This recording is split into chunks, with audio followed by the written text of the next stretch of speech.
Ազգային ժողովի ընտրությունները պետք է լինեն արդար եւ թափանցիկ, իսկ քաղաքացուկվեն պաշտպանված ցանկացած ոտնձգություններից։ Այս սեղանի շուրջ նստած մարդիկ հավաքվել են հենց այս նպատակով։ Մնում է պարզել, թե որքանով են համընկնում քաղաքական ուժերի ցանկություններն ու ոստիկանության հնարավորությունները։ Ընտրությունների օրը կարգուկանոնն ընտրատեղամասերում պետք է աննախադեպ լինի։ Հանրապետության նախագահը հանձնարարել է ոստիկանությունն էլ պարտավորվել։ Մայիսի 6-ին կպատժեն ցանկացած արկածախնդրություն։ Ցանկացած ազանգի սկսած մեղրից մինչև տաուշ,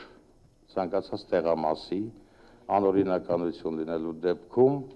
դրա կանխարգելման, բացահայտման եւ օրինական ընթացք տալու համար անձնական պատասխանատվություն եմ կրում։ ԵԱՀԿ Երևանյան գրասենյակի հովանու ներքո կազմակերպած կլոր սեղանի շուրջ նաև դեսպանատան ու դիվանագիտական կորպուսի ներկայացուցիչներն են։ Ընդդիմադիր թե իշխանամետ գալիք ընտրությունները ցույց կտան ազատ եւ արդար ընտրություններ անցկացնելու բոլոր ուժերի քաղաքական կամքը։ Մայիսի 6-ը քննություն է լինելու բոլորի համար։ Քննություն է լինելու եւ ոստիկանության եւ իմ համար։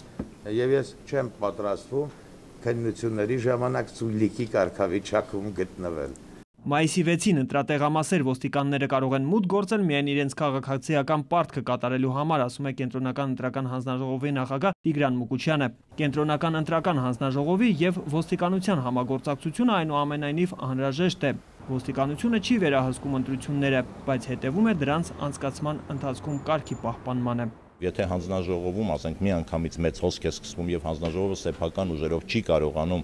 ուրեմն կազմակերպել այնպես, որ ընտրողները ուրեմն 15, այսպես ասենք, մտնեն տեղամասային կենտրոն, ինքը դիմում է ընդամենը աջակցության, որպեսզի կազմակերպի, որ ընտրողների հոսքը տեղամասային կենտրոն լինի ընտրական օրենսգրքով սահմանված կարգով։ Այն, որ ընտրությունների ժամանակ տարբեր տեսակի թյուրիմացություններ կարձանագրվեն, Վլադիմիր Գասպարյանը չի բացառում։ Դրանք կան նույնիսկ ամենաժողովրդավարական երկրներում։ Թյուրիմացությունները ներելի են, հանցագործությունները ոչ։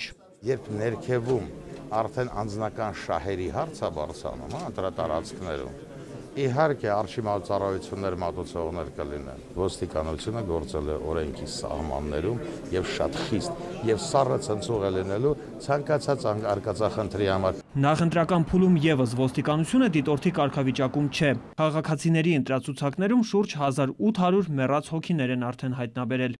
Արսեն Դումանյան, Նուրայր Շարբաթյան, ժամը լրատվական։